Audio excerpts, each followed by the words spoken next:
বেহিসাব, অগণিত বেহিসাব নিরবচ্ছিন্ন রুজি দান করবেন। মানে আপনি জান্নাতে যেটা আকাঙ্ক্ষা করবেন, আকাঙ্ক্ষা করতে দেরি, আল্লাহ আপনাকে সে রুজিটা দিতে দেরি করবেন না। আপনাকে কি দিয়ে বুঝাই? রাসূল সাল্লাল্লাহু আলাইহি সাল্লাম বলছেন, একটা উদাহরণ দুনিয়াবি আপনাকে দেই। আপনি যদি এই রাজশাহী শহরের সবচাইতে ধনী মানুষ হন, রাজশাহী বাগমারার সবচাইতে ধনী মানুষ আপনি, এরপরেও যদি ঢাকা থেকে 10 জন মেহমান আসে, আর 10 জন মেহমান এসে যদি 10 রকমের চাহিদা করে, তো আপনি ঢাকা শহরের কেন বাংলাদেশের মধ্যে সবচেয়ে ধনী মানুষ হলেও একসাথে এক মুহূর্তে একক সময়ে 10 জন ব্যক্তির চাহিদা মেটাতে পারবেন না।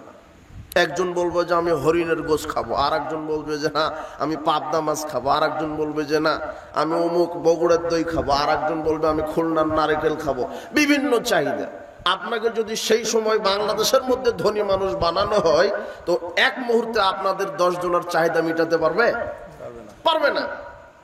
কিন্তু রাসূল সাল্লাল্লাহু আলাইহি ওয়াসাল্লাম বলছেন বেগায়রে হিসাব, মানে রাসূল সাল্লাল্লাহু আলাইহি ওয়াসাল্লাম বলছেন সারা পৃথিবীর সব মানুষ যদি একসাথে জান্নাতে ঢুকে যায়, সারা পৃথিবীর সব মানুষ আদম আলাইহিস সালাম থেকে এখান পর্যন্ত, এখান থেকে নিয়ে কিয়ামত পর্যন্ত যত মানুষ আছে, আরে বর্তমান পরিসংখ্যান ধরেন 800 কোটি মানুষ পৃথিবীতে, 800 কোটি মানুষ যদি একসাথে জান্নাতে ঢুকে যায়, আর 800 কোটি মানুষ যদি 800 কোটি রকমের চাহিদা করে জান্নাতে, আল্লাহ এক মুহূর্তেই সবার চাহিদা মিটিয়ে দিতে পারবে।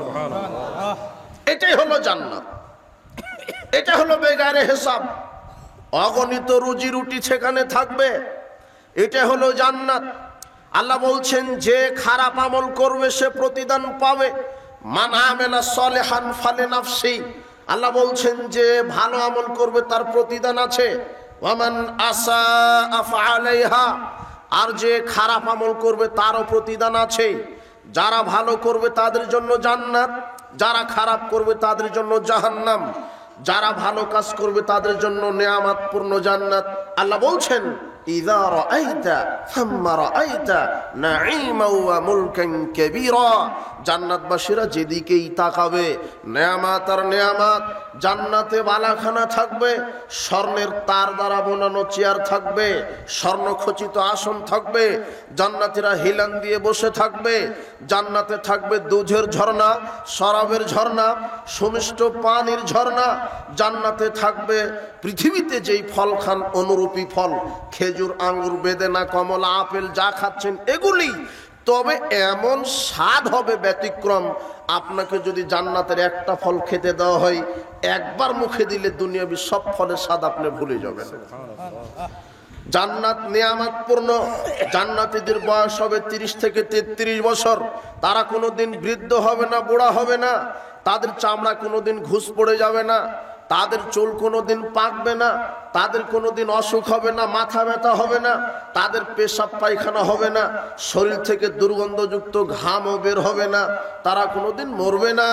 বিচার মাঠে আল্লাহ জান্নাতবাসীকে জান্নাতে দিয়ে বলবেন খুলুদুন ফিহা, চিরকাল থাকো লা মাউতা, আর তোমরা কোনোদিন মৃত্যুবরণ করবে না। এই জান্নাত আল্লাহ দিবেন আমল ভালো হলে না খারাপ হলে? ভালো হলে। তাহলে এই জান্নাত আপনাকে আল্লাহ দিবেন যদি আপনার ভালো হয়, আমল যদি ভালো হয়। আল্লাহ সুবহানাহু ওয়া তাআলা ওই আয়াতে আবার ফিরে যে আপনাকে একটু বুঝতে হবে, শুধু বক্তব্যের গতিতে বক্তব্য শুনে গেলে হবে না। আল্লাহ বলছেন ইন্নামা তুওয়াফাউনা উজুরাকুম ইয়াওমাল কিয়ামা, আমি বিচার মাঠে প্রত্যেকটা মানুষকে প্রতিফল দিব, প্রত্যেকটা প্রাণীকে তার প্রতিফল দিব। তবে জান্নাত জাহান্নাম হবে শুধু মানুষ আর জিনের, এছাড়া সব প্রাণীকে আল্লাহ যেভাবে তৈরি করেছিলেন ওভাবে ভানিশ করে দিবেন। কথা বুঝেননি মনে হয়? জান্নাত জাহান্নাম শুধু কোন দুটা প্রাণীর? মানুষ আর জিনের। অনেক মুফাসসির বলে যে একজন কুকুর আছে সে জান্নাতে যাবে, ওই মুফাসসির মিথ্যুক। কোন প্রাণী জান্নাত জাহান্নামে যাবে না, শুধু 2 জন প্রাণী, 2 প্রকারের প্রাণী। বলেন তো দুইটার নাম কি? মানুষ আর জিন। তবে বিচার হবে, বিচার হবে সব প্রাণী। অন্ধকারে যদি 2 জন পিঁপড়ার মধ্যে ঝগড়া হয়, তাহলে ওই 2 জন পিঁপড়ার ঝগড়ার হিসাব নেবে বিচার মাঠে। কথা বুঝেননি মনে হয়? আর মুফাসসির এটাও বলছে যে 18,000 মাখলুকাত জিনা, 18 কোটি লক্ষ কোটি বললেও ভুল হবে। কেন? আল্লাহ বলছেন যে আমি কত যে সৃষ্টি তৈরি করেছি এটা মানুষের পরিসংখ্যান গণনা করতে পারবে না। আল্লাহর অনেক সৃষ্টি, সব প্রাণীর বিচার হবে কোথায়? বিচারের মাঠে। সব প্রাণীর বিচার হবে বিচারের মাঠে। আপনি দুনিয়াতে জুলুমবাজি করে, স্বৈরাচারী স্বেচ্ছাচারী দেখিয়ে দুনিয়াতে ক্ষমতা দল পার্টি করে টিকতে পারবেন, কিন্তু বিচার মাঠে টিকার ক্ষমতা নেই। সেদিন একচ্ছত্র ক্ষমতার মালিক আল্লাহ। সেদিন কেউ কারো ব্যাপারে সুপারিশ করতে পারবে না আল্লাহর অনুমতি ছাড়া। সুপারিশের এখতিয়ার আল্লাহ নিজে কাছে নিয়েছেন। মুহাম্মদ সাল্লাল্লাহু আলাইহি সাল্লামও সুপারিশ করতে পারবেন না কার অনুমতি ছাড়া? আল্লাহর। মুহাম্মদ সাল্লাল্লাহু আলাইহি সাল্লাম সেজদায় পড়ে যাবে, তখন আল্লাহ বলবেন আচ্ছা ঠিক আছে, মাথা উঠান, এখন সুপারিশ করেন, আমি সুপারিশ কবুল করব। যতক্ষণ না অনুমতি না দিচ্ছে ততক্ষণ কোনো মানুষের কোনো জিনের ক্ষমতা নেই। উপস্থিত বৈঠকের মুসলিম দিনী ভাই বোন, দুনিয়ামুখী কম হওয়ার চেষ্টা করেন, যতটুকুন প্রয়োজন ততটুকুন। আওফ বিন মালিক রাদিয়াল্লাহু আনহু বলছেন, রাসূল সাল্লাল্লাহু আলাইহি ওয়াসাল্লাম বললেন, ফাওয়াল্লাহি, আল্লাহর কসম, লাল ফাকর আখশা আলাইকুম, তোমরা যে ভবিষ্যতে ফকির হয়ে যাবে আমি এই ভয় করি না। ওয়ালাকিন আখশা আলাইকুমুদ দুনিয়া, বরং দুনিয়ার টাকা পয়সা, নাজ নিয়ামত, নারী, গাড়ি, ক্ষমতা সব তোমাদের সামনে আকর্ষণীয়ভাবে তুলে ধরা হবে। সব তোমাদের সামনে আকর্ষণীয়ভাবে তুলে ধরা হবে, যেভাবে তোমাদের পূর্বের উম্মতদেরকে ওইভাবে তুলে ধরা হয়েছিল। ফাতানা ফাসুহা, তারা সেটা প্রতিযোগিতা করেছিল উপার্জন করার জন্য। কামাতানা ফাসুহা, যেমন তোমরা এখন দুনিয়ার নাজ নিয়ামত, গাড়ি বাড়ি, নারী, নেতৃত্ব, হালাল হারাম বিবেচনা ছাড়াই দুনিয়া ইনকামের প্রতিযোগিতায় নেমেছ, এইভাবে তোমাদের পূর্বের উম্মতেরও একই প্রতিযোগিতা করেছিল। তাহলে কাকুম, ফলে এই প্রতিযোগিতা করতে গিয়ে তারা ধ্বংস হয়েছে, তোমরা ধ্বংস হবে। কামা হালাকাতহুম, যেমন তারা ধ্বংস হয়েছিল তোমরা এভাবে ধ্বংস হবে। কাজেই দুনিয়াকে উপার্জন করার চেষ্টা করেন না। কেন? দুনিয়াতে যতটুকুন, দুনিয়া মনে করবেন মুসাফির খানা। এটাই রাসূল সাল্লাল্লাহু আলাইহি ওয়াসাল্লাম বলছেন, নিজেকে মুসাফির মনে করো, নিজেকে একদম একজন সফরকারী হিসেবে বিবেচনা করো। আপনি দুনিয়া প্রতিষ্ঠা করার জন্য এত ব্যস্ত হয়ে পড়েছেন, অথচ দুনিয়াতে আপনি টিকতে পারবেন না। আমরা ছোটবেলায় যখন নদীতে গোসল দিতে যেতাম, তখন পানিটা ধরার চেষ্টা করতাম এভাবে খামচা দিয়ে। কিন্তু আপনি যদি সকাল থেকে সন্ধ্যা পর্যন্ত পানি খামচিয়ে ধরার চেষ্টা করেন, আপনি কি ধরতে পারবেন? আঙুল খেয়ানত করে পানি চলে যাবে। রাসূল সাল্লাল্লাহু আলাইহি ওয়াসাল্লাম বলছেন, আর তাহালাতি দুনিয়া মুদবিরাতান, দুনিয়া তোমাকে ধোঁকা দিয়ে চলে যাচ্ছে। ওয়াল আখিরাতু মুকবিলাতান, আর আখিরাত তোমার দিকে চলে আসছে। ওয়ালিকুল্লি ওয়াহিদাতিন মিনহুমা বানুন, শোনো, দুনিয়ার সন্তানাদি আছে, পরকালের সন্তানাদি আছে। ফায়াকুনু মিন আবনাইল আখিরা, তোমরা আখিরাতমুখী হও। ওয়ালা তাকুনু মিন আবনাইদ দুনিয়া, তোমরা দুনিয়ামুখী হও না। ফাইনালি আমালুল হিসাব, দুনিয়াতে এখন আল্লাহ আপনাকে পরীক্ষা কর্ম করার জন্য পাঠিয়েছেন। এখানে আল্লাহ রেজাল্ট ফলাফল দিবেন না, হিসাব নেবেন না। ওগাদান হিসাব ওয়ালা আমাল, আর আগামীকাল বিচার মাঠে আল্লাহ শুধু রেজাল্ট দিবেন, আল্লাহ শুধু আপনার হিসাব নেবেন। সেদিন আর কর্ম করার কোনো সুযোগ দিবে না।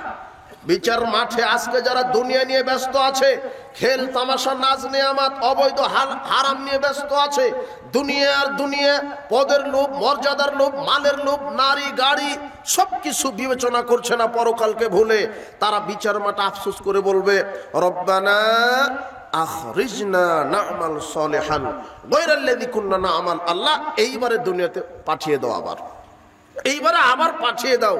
এইবারে যদি যাই ভালো ভালো কাজ করব, দুনিয়া নিয়ে আর ব্যস্ত থাকবো না। তোমার ইবাদত করব, ইসলাম চর্চা করব, ঈমান আনয়ন করব ভালোভাবে, আপনার রাস্তায় সময় ব্যয় করব, আপনার ইবাদত করব। তখন আল্লাহ বলবেন, আওয়ালাম নুমিরুকুম, আমি কি তোমাদেরকে হায়াত দিয়েছিলাম না? আর কত সতর্ককারীরাও গিয়েছিল, তারা সতর্ক করেছে, জান্নাতের সুসংবাদ দিয়েছে, জাহান্নামের ভয়ভীতি দেখিয়েছে। তারপরও সতর্ক যখন হওনি, আর সময় দেওয়া যাবে না। আজকে জালিমদের জন্য কোনো সাহায্যকারী নেই, এইভাবে বলছেন বিচারের মাঠে মানুষ জাহান্নামে নিজের হাত কামড়াবে, বলবে আহা মৃত্যু যদি চূড়ান্ত হতো। একটা কথা ভালো করে মনে রাখেন, ধরে রাখার চেষ্টা করেন, বিচারের মাঠে মানুষ বলবে ইয়া লাইতাহা কানাতিল কাদিয়া, আহা মৃত্যু যদি একেবারে চূড়ান্ত হয়ে যেত, আহা আফসোস মৃত্যু যদি একেবারে চূড়ান্ত হয়ে যেত। আপনাকে কি দিয়ে বুঝাই, দুনিয়াতে মানুষ মরতে চায় না, মরতে চায়। কি আশ্চর্য একটা আল্লাহর বিধান, যেখানে মানুষ মরতে চায় না সেখানে মরতে হবেই। না বোঝেননি মনে হয়, নাকি মরতে হবে না? যে মরতে চাবে না তাকে আল্লাহ মৃত্যু দিবেন না, তাই না? আশ্চর্য একটা আল্লাহর বিধান, আশ্চর্য কথা। যেখানে মানুষ মরতে চায় না সেখানেই মৃত্যু হবে, আর বিচার মাঠে মানুষ মরতে চাইবে না। বুঝেননি মনে হয় কথা। আপনাকে কি দিয়ে বুঝাই? আপনি তো দুনিয়া পূজারিতে আপনার ইমানের চেতনা নিভে গেছে, ইসলামের চেতনা নিভে গেছে। আপনাকে কি দিয়ে বুঝাই? দুনিয়াতে মানুষ মরতে চায় না, সে বেঁচে থাকতে চায়, সে চিরস্থায়ী হতে চায়। আশ্চর্য কথা, দুনিয়াতে আপনি মরতে চাবেন না, অথচ মৃত্যু হবেই হবে। আল্লাহ বলছেন তোমরা যেখানেই থাকো ইদরিকুমুল মউত, মৃত্যু তোমাদেরকে ধরবে ধরবে। আর বিচার মাঠে মানুষ মরতে চাইবে কিন্তু মরবে না। আশ্চর্য আল্লাহর বিধান। এখানে মরতে চাচ্ছেন না কিন্তু মৃত্যু হবেই, আর বিচার মাঠে মানুষ মরতে চাইবে কিন্তু মৃত্যু হবে না। তাহলে এই দুনিয়াতে হায়াত থাকতে আপনি সতর্ক হয়ে যান, হায়াত থাকতে আপনি সতর্ক হন। আপনি কোন পথে চলছেন? আপনি কি ইসলামের পথে চলছেন নাকি জাহেলিয়াতের পথে চলছেন? দুনিয়াকে ওইভাবে প্রাধান্য দিতে হবে না, যতটুক প্রয়োজন ততটুক। বেঁচে থাকার জন্য 5, 10, 20, 50, 100 বছর বেঁচে থাকবেন, যতটুক প্রয়োজন। নিজেকে মুসাফির খানা মনে করেন, মুসাফির মনে করেন। আপনি রাত 2টায় আপনার ট্রেন আছে, 2টাই ট্রেন। সকাল থেকে প্রস্তুতি নিচ্ছেন যে ট্রেন ধরতে হবে রাজশাহী স্টেশনে, রাত 2টায় ট্রেন। আপনি গিয়ে ওয়েটিং রুমে বসে আছেন, রাত 2টা যখন বেজে গেল ট্রেনটা স্টেশনে চলে আসলো। বলেন তো আপনি 1 মিনিট দেরি করতে পারবেন? আর হ্যাঁ, যদি দেরি করেন তাহলে কি ট্রেন চলে যাবে? আমার এই কথা নয়, 2টার সময় ট্রেনের টিকিট কেটেছেন, 2টার সময় স্টেশনে চলে এসেছে, 2টার সময় উঠতে হবে। ঠিক আপনি দুনিয়াতে আছেন এইভাবে, যখন ট্রেনের সময়, যখন ট্রেন চলে এসেছে এখন আপনাকে চলে যেতে হবে, আপনি ওখানে থাকতে পারছেন না। দুনিয়াতে আপনি আছেন, ঠিক থাকতে থাকতে যখন মৃত্যুর সময় চলে আসবে আপনাকে চলে যেতে হবে। এটা হলো মুসাফির খানা, দুনিয়া হলো মুসাফির খানা। সময় হয়ে গেলে 1 সেকেন্ড আকপিস করার পৃথিবীর কোনো মানুষের ক্ষমতা নেই। ওই আয়াতে আপনাকে একটু বুঝে আমি চলে যাই।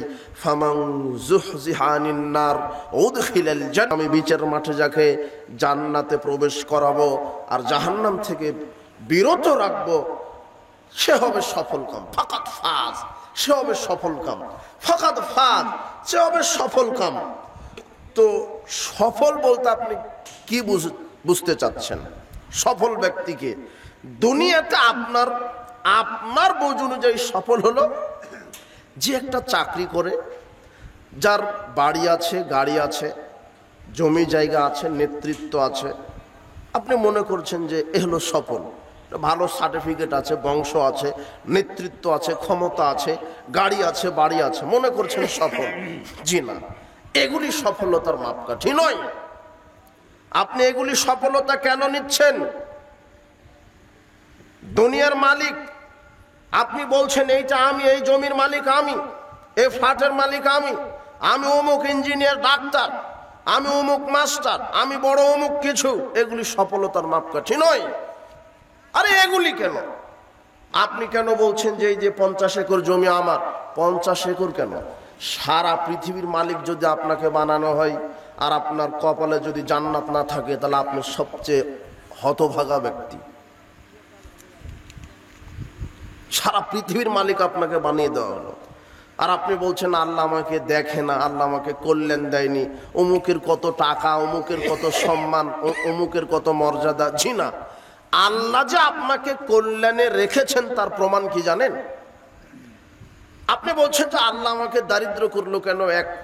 একবেলা খেতে পারি আর একবেলা খেতে পারি না, পরনে ছিঁড়া লুঙ্গি, হ্যাঁ, বাচ্চার চিকিৎসা নেই, স্ত্রী পরনে কাপড় নেই, হ্যাঁ, ভালো বাড়ি নেই, ভালো গাড়ি নেই। আল্লাহ মনে আমাকে কল্যাণ দেয়নি, আল্লাহ মনে আমাকে কল্যাণ দেয়নি। আপনার মাপকাঠিতে আপনি মনে করছেন কল্যাণ মানে ভালো গাড়ি বাড়ি, নেতৃত্ব, টাকা পয়সা, শক্তি, এগুলি। জি না, আল্লাহ যে আপনাকে কল্যাণ দেন, আল্লাহ যে আপনাকে ভালোবাসেন, তার একটা প্রমাণ হলো আপনি ঠিক ঠিক সময়ে 5 ওয়াক্ত সালাত আদায় করতে পারেন। বলেন আলহামদুলিল্লাহ। আলহামদুলিল্লাহ। বুঝেননি মনে হয় এখনো? আমাকে আল্লাহ ভালোবাসেন, তাই আমি আজকে ফজরের সালাত আদায় করতে পেরেছি।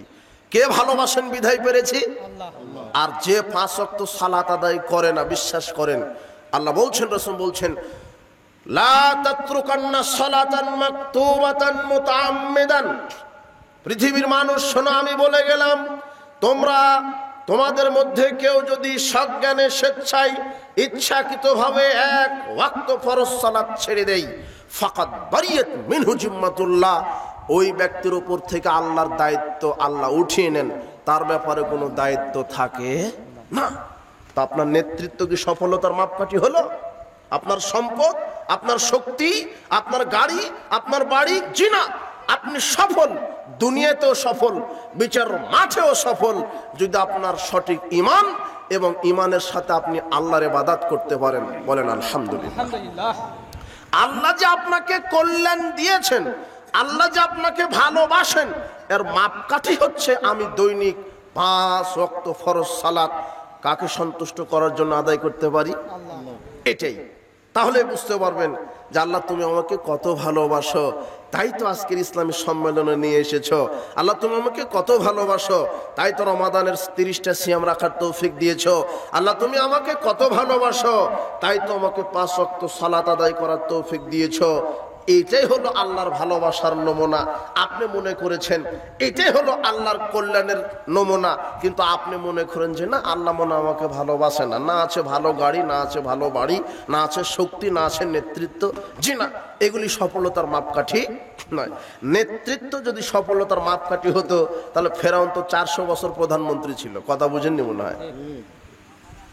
সম্পদ যদি সফলতার মাপকাঠি হতো, তো কারণের যে সম্পদ ছিল ওই সব সম্পদ দিয়ে বাংলাদেশ, ভারত, ইন্ডিয়া সব কিনে নেওয়া হবে। কথা বুঝেননি মনে হয়? কারণের যে ইন্ডাস্ট্রির চাবি বহন করতে লাগে একদল লোক, জামাত লাগে, আর আপনি এত কোটি কোটি টাকার আপনার ইন্ডাস্ট্রি, তাও আপনার একটা চাবি পকেটে থাকে। কথা বুঝেননি মনে হয়? আর কারণ এত ধনী মানুষ ছিল যে একটা চাবি নয়, একদল জামাত লাগতো তার কি বহন করার জন্য? চাবি। তাহলে সে কত হাজার লক্ষ কোটি টাকার মালিক ছিল। এরপরেও যখন তার গোত্রের এক ভালো মানুষ বলল যে আল্লাহ তো আপনাকে হাজারো লক্ষ কোটি টাকার মালিক করেছে, একটু জাকাত দান সাদকা করেন না, তখন কারণ অহংকারের সাথে বলল, কি এগুলি কে দান করেছে? বললে আল্লাহ। জি না, এগুলি আমার নিজস্ব এলেম দ্বারা আমি উপার্জন করেছি। এই কথা আল্লাহ বরদাস্ত করতে পারেননি। ওকে শহর সব ইন্ডাস্ট্রি সম্পদ একেবারে মাটির সাথে মিশিয়ে দিয়েছে। তো সম্পদ যদি সফলতার মাপকাঠি হতো, তাহলে কারণ সফল হতে পারতো। কথা বুঝেননি মনে হয়? নেতৃত্ব যদি সফলতার মাপকাঠি হতো, তাহলে ফেরাউন সফল হতে পারতো। জি না, তার মানে আমি বলছি না নেতৃত্ব আপনি আসেন না, তার মানে বলছি না আপনার সম্পদ ইনকাম করেন না। অবশ্যই সম্পদ যেন হালাল পথে হয়, আবার ব্যয়টাও যেন হালাল পথে হয়। নেতৃত্ব আপনি আসবেন, এবং নেতৃত্ব আসলে যেন কোরআন এবং সহিহ সুন্নাহ দ্বারা নেতৃত্ব দান করেন, তাহলেই আপনি বিচার মাঠে নাজাত পাবেন। আর যদি নেতৃত্বে এসে মুনাফিকে আচরণ করেন, জনগণের টাকা, রাষ্ট্রের টাকা দুর্নীতি করেন, কোরআন সুন্নাহ দ্বারা যদি বিচার ফয়সালা না করেন, তাহলে আপনি হবেন মুনাফিক নেতা। আর মুনাফিক নেতার উপরে আল্লাহ রাগান্বিত হন, আর তার পরিণাম হবে জাহান্নাম। উপস্থিত বৈঠকের মুসলিম দিনী ভাই বোন, আপনাদেরকে বলছি যে দুনিয়াকে যারা কেন্দ্র করে দুনিয়ার দুনিয়া করবে, দুনিয়াকে যারা কেন্দ্র করে দুনিয়ার দুনিয়া করবে, তাদের থাকার জায়গা হবে জাহান্নাম। যারা পরকাল ভুলে থাকবে, যারা দুনিয়ার দিকে মুখকে নিবন্ধন করবে, তাদের থাকার জায়গা হবে জাহান্নাম। উপস্থিত বৈঠকের মুসলিম দিনী ভাই বোন, আপনাদেরকে বলছি ওই কথাতে যে সামাজিক জাহেলিয়াত, আজকে সামাজিক জাহেলিয়াত এমনভাবে ধরেছে, অক্টোপাসের মতো আপনাকে ধরেছে সামাজিক জাহেলিয়াত। আল্লাহ সুবহানাহু ওয়া তাআলা বলছেন, আফা হুকমাল জাহেলিয়াতি ইয়াবগুন, তোমরা কি জাহেলি বিধানকে মেনে চলছ। ওয়ামান আহসানু মিনাল্লাহি হুকমান লিকাওমি ইউকিনুন, অথচ মুমিনদের জন্য উত্তম বিধানদাতা আল্লাহ ছাড়া কে হতে পারে? মুমিনের জন্য উত্তম বিধানদাতা হচ্ছেন আল্লাহ। আর যারা জাহেলি বিধান মেনে চলে এরা হলো জালেম, এরা হলো মুনাফিক, এরা হলো ফাজির। আর যারা মুমিন নারী পুরুষ তারা আল্লাহর বিধান মেনে চলে, আল্লাহর বিধানের বাইরে তারা যায় না। আল্লাহর বিধান কি? কোরআনে যেটা মানতে বলেছেন সেই বিধানগুলি মানা। ঈমান আনবে, ঈমানের সাথে শিরক মিশ্রণ করবে না। তারা সুন্নাহকে অনুসরণ করবে, সুন্নাহর ভিতরে বেদাতকে মিশ্রণ করবে না। তারা 5 ওয়াক্ত সালাত আদায় করবে, রমাদানের সিয়াম রাখবে, তারা দান করবে, সাদাকা করবে, সত্য কথা বলবে, তারা আমানতদার হবে, তারা লজ্জাস্থানের হেফাজতকারী হবে, তারা হবে পর্দানশীলা নারী, তারা হবে বিনয়ী, তারা হবে নম্র, তারা হবে ভদ্র। এগুলি হচ্ছে আল্লাহর বিধান। যারা আল্লাহর বিধানকে মেনে চলবে তাদের জন্যই জান্নাত। আর যেই জান্নাতে অগণিত রুজি রুটি থাকবে। আর যারা আল্লাহর বিধানকে মানে না, আল্লাহ বলেছে এক, করে আর এক। আল্লাহর বিধান মানে না, আল্লাহ বলেছে এক, করে আর এক। যারা সীমা লঙ্ঘন করে, আল্লাহ বলছেন ওমা ইয়াসিল্লাহ রাসূলাহু ফাকাদ দাল্লা দালালাম মুবিনা। যারা আল্লাহ এবং তার রাসূলের বিরুদ্ধাচরণ করে, নাফরমানি করে, আল্লাহ এবং তার রাসূলের অবাধ্যতা দেখায়, তারা স্পষ্ট পথভ্রষ্ট। আর তাদের জন্য থাকার জায়গা হলো জাহান্নাম। বলছিলাম উপস্থিত বৈঠকের মুসলিম দিনী ভাই বোন, জাহেলিয়াত খুবই খারাপ, জাহেলিয়াত খুবই খারাপ। এই বর্তমান সামাজিক ব্যবস্থাটা টোটালি জাহেলিয়াতের উপরে চলছে। আর আপনার মানুষগুলিও জাহেলিয়াত চর্চা করছে। রাসূল সাল্লাল্লাহু আলাইহি ওয়াসাল্লাম বিদায় হজের ভাষণে কঠিন বক্তব্য দিয়ে, জাতির সামনে বক্তব্য দিয়ে এইভাবে বলছেন, আইয়ুহান নাস, পৃথিবীর মানব মণ্ডলী, আলা কুল্লি শাইইন মিন আমরিল জাহেলিয়াতি তাহতা কাদামাইয়া মাউযু। আমি মুহাম্মদ সাল্লাল্লাহু আলাইহি ওয়াসাল্লাম আজকে বিদায় হজের ভাষণে হাজারো লক্ষ ব্যক্তি মানুষের সামনে, আমি সারা পৃথিবীর মানুষের সামনে বক্তব্য দিয়ে যাচ্ছি। আমি মুহাম্মদ সাল্লাল্লাহু আলাইহি ওয়াসাল্লাম জাহেলি কর্মকাণ্ডকে আমি পায়ের নিচে কবর দিলাম। রাসূল সাল্লাল্লাহু আলাইহি ওয়াসাল্লাম জাহেলি কর্মকাণ্ডকে পায়ের নিচে কবর দিয়েছেন। রাসূল সাল্লাল্লাহু আলাইহি ওয়াসাল্লাম সর্বপ্রথম যেই জাহেলি নীতিকে কবর দিলেন, আল্লাহর নবী বলছেন আমি মুহাম্মদ সাল্লাল্লাহু আলাইহি ওয়াসাল্লাম সর্বপ্রথম যেই জাহেলি রীতিনীতিকে কবর দিলাম সেটা হলো আমারই বাপদাদার তৈরি করা সুদ ভিত্তিক অর্থনীতি। তার মানে সুদ খাওয়া ইসলাম নাকি জাহেলিয়াত? সুদ খাওয়া কি জাহেলিয়াত? সুদ মনে হয় আপনারা বুঝতে পারছেন না, ইন্টারেস্ট বোঝেন মনে হয়। শয়তান তো এখন নাম চেঞ্জ করে দিয়েছে। শয়তান আর সুদকে সুদ বলে না, ওর নাম কি দিয়েছে? ইন্টারেস্ট। আবার দাড়ি টুপিওয়ালা যারা আছে ব্যাংক ব্যবস্থায় যারা, ওরা আবার বলছে যে ইন্টারেস্টও না সুদও না, ওরা হলো মুনাফা। ওরা আবার কি বলছে? মুনাফা। অথচ সুদ, ইন্টারেস্ট, মুনাফা তিনটাই একই। কথা বুঝেননি মনে হয়? তিনটে একই জিনিস। সুদ হারাম। রাসূল সাল্লাল্লাহু আলাইহি ওয়াসাল্লাম সর্বপ্রথম সুদী অর্থনীতিকে কবর দিলেন। তিনি বলছেন আমি সব জাহেলিয়াতকে কবর দিলাম। মানে জাহেলিয়াত গান বাজনা, জাহেলিয়াত অশ্লীলতা, জাহেলিয়াত বেহায়াপনা, জাহেলিয়াত বেলাল্লাপনা, জাহেলিয়াত উলঙ্গ বেপর্দা হয়ে চলা, জাহেলিয়াত জুয়া, লটারিতে অংশগ্রহণ করা, জাহেলিয়াত মাদক সেবন করা, এগুলো এক একটা জাহেলিয়াত। জাহেলিয়াত ঘুষ খাওয়া, ঘুষ প্রদান করা, জাহেলিয়াত চুরি করা, জাহেলিয়াত ডাকাতি করা, জাহেলিয়াত দুর্নীতি করা, এগুলো এক একটা জাহেলিয়াত। আপনি টোটাল সমাজ ব্যবস্থাটা আজকে দেখেন, জাহেলিয়াতের অক্টোপাসের ওই সার্কেলে ঘুরছে মানুষ। তার একটা সুদ ভিত্তিক অর্থনীতি। এখন সুদ ছাড়া ব্যক্তি পাওয়াই কঠিন, সুদ মুক্ত ব্যক্তি পাওয়াই কঠিন। সবাই না চাকরিজীবী, না ব্যবসায়িক, না ভ্যান চালক, না অটো চালক, না রিক্সা চালক, না মাস্টার, না ডাক্তার, না সবাই এখন এনজিওর সাথে জড়িত। আমি মনে হয় কথা মিথ্যা বললাম। যিনি চাকরি করছে উনিও চাকরি করে বেতনের টাকাটা ব্যাংকেই রাখে, রিটায়ার্ড পাওয়ার পরে বলছে যে একবারে পেয়েছি 1 কোটি টাকা ব্যাংকে রেখে দিয়েছি। ও হজও করে এসেছে, তাহাজ্জুদও পড়ে, তসবিও আছে হাতে। অত তসবি এমনিতেই বললাম যে তসবি তো এমনিতেই বেদাত, কিন্তু এত পরহেজগারিতা দেখাচ্ছে যে তসবি সব সময় থাকে, তাহাজ্জুদ পড়ে, 4 বার উমরা করে এসেছে, 2 বার হজ করে এসেছে। ওকে আপনি বলছেন যে ভাই আপনি তো রিটায়ার্ড করেছেন, টাকা কি করেছেন? ও বলছে যে 1 কোটি টাকা পেয়েছি ব্যাংকে রাখি, ওই মাস গেলে যেটা সুদের উপর থেকে দেয় ওটা দিয়ে সংসার চলে। এটা আমার অভিজ্ঞতা, আমার বাস্তবতা। প্রবাস থেকে এসেছে, বলছে যে 5 কোটি টাকা উপার্জন করে এসেছি, ব্যবসা বাণিজ্য ঝামেলা হবে, এগুলি কি করবে, 5 কোটি টাকা ব্যাংকে রেখে দিয়েছি, মাস গেলে যেটা অতিরিক্ত আসে ওটা দিয়ে সংসার চলে। টাকাই মাস গেলে কোটিতে 1 লক্ষ টাকা দেয়, তাহলে 5 কোটিতে কত? 5 লাখ। এটা এমনিতেই পাই। তো এই টাকাটা কি? সুদ, হারাম।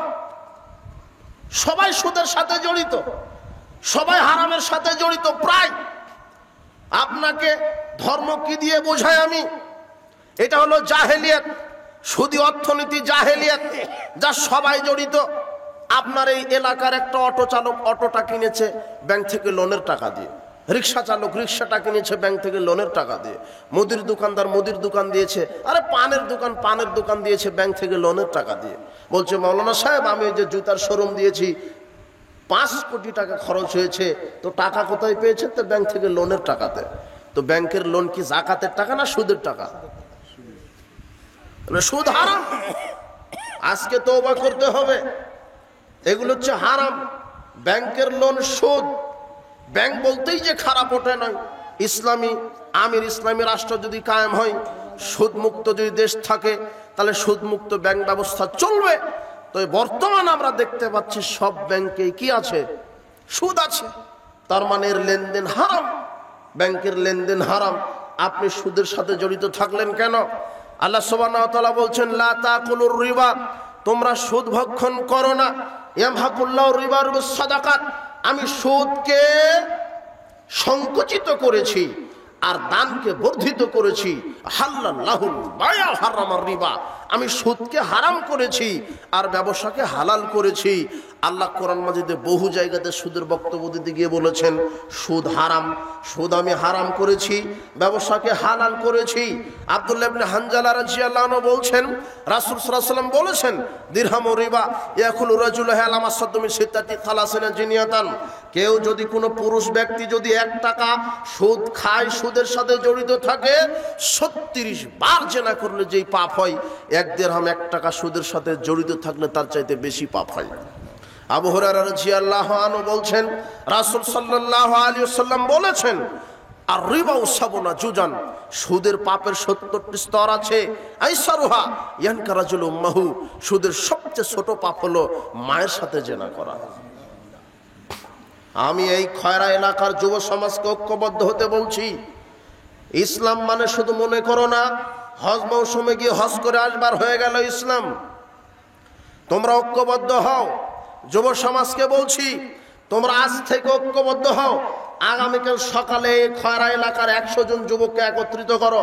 তোমাদের এটা দায়িত্ব। তোমাদের এই যৌবনকাল, তোমাদের মেধা প্রজ্ঞা সম্পর্কে আল্লাহ বিচার মাঠে জিজ্ঞাসা করবেন তোমরা সেদিন কি করবে। তোমাদের আজকে এই রক্ত, মেধা, শক্তি কোন পথে ব্যয় করছো? সমাজে সুদী অর্থনীতি চলবে মানে, সমাজে সুদ ঘুষ দুর্নীতি চলবে মানে তোমাদের রক্ত আছে। ইসলাম কায়েম হয়েছে যুবকদের রক্তের মাধ্যমে। 100 জন যুবক তোমরা রেডি করো। 100 জন যুবক রেডি করে একটা সংগঠন দাঁড় করাও, একটা সংস্থা দাঁড় করাও, যেই সংস্থার নাম হবে বায়তুল মাল ফান্ড। প্রতি মাস 100 টাকা করে জমা দাও। 100 জন যুবক যদি 100 টাকা জমা দেয়, তাহলে মাসে হয় 10,000 টাকা, বছরে হবে 1,20,000 টাকা। কত? মানুষ ব্যাংকের সাথে লেনদেন করে, সুদের টাকা নেই নিরুপায় হয়ে। হাত ভেঙে গেছে ছেলেটার, 20,000 টাকা লাগবে, প্রফেসরের কাছে গেছে, ধার দিবে না। কেন? প্রফেসর রাখি দেয়, ধার নিলে মানুষ সময় মতো দেয় না। কথা বুঝে নিব না, এই জন্য সুদের প্রচলন চলে এসেছে। এখন তোমরা যদি এই বায়তুল মাল ফান্ডটা জমা করো, বায়তুল মাল ফান্ডে যদি 2 বছর পর দেখা যায় 2-3 লক্ষ টাকা আছে, এখন আপনারই এলাকার কোনো ফকির ভিক্ষুক অথবা অসহায় দারিদ্র লোক বিপদে পড়েছে, ওই বায়তুল মাল ফান্ড থেকে তুমি ধার দিতে পারো 20,000 টাকা, দিতে পারো না? তাহলে ওই লোকটা আর সুদের আশ্রয় নেওয়া লাগলো না। সমাজ কল্যাণমূলক কাজ করো, 10-এর পয়সা একত্রিত করো, কর্জে হাসানের ব্যবস্থা করো, ধার প্রথা প্রচলন করো। হে উপস্থিত বৈঠকের যুবক, তোমাদেরকে বলছি, তোমাদের এই মেধা, প্রজ্ঞা, যৌবনকাল সম্পর্কে আল্লাহ বিচার মাঠে জিজ্ঞাসা করবেন। সেদিন তোমরা কি করবে, কি করে তোমরা জীবন কাটাচ্ছ? বিচার মাঠে 5টা জিজ্ঞাসা না করা পর্যন্ত আল্লাহ মানুষের এক কদম নাড়াতে দিবেন না। লা তাযহালু কাদাম ইবনে আদম ইয়াউমাল কিয়ামাতি হাত্তা ইউসালান খামস। বিচার মাঠে আদম সন্তানের পা এক কদম নাড়াতে দিবেন না 5টা জিজ্ঞাসা না করা পর্যন্ত। আন উমরিহি, আপনাকে সারা জীবন আল্লাহ জিজ্ঞাসা করবেন। ফিমা আফনাহু, সারা জীবন কিভাবে ক্ষয় করেছেন, কিভাবে কাটিয়েছেন, সারা জীবন বোঝাতে হবে। ওয়াং শাবাবিহি, আপনার যৌবনকাল, যুবতীকাল বোঝাতে হবে। ফিমা আবলাহু, আপনি কিভাবে ব্যয় করেছেন, আপনার যৌবনকাল বিচার মাঠে বোঝাতে হবে আপনি কিভাবে ব্যয় করেছেন। আপনার যৌবনকাল সম্পর্কে আল্লাহ বলবেন, আমি কি তোমাকে যৌবনকাল দেইনি, তুমি কি করেছ?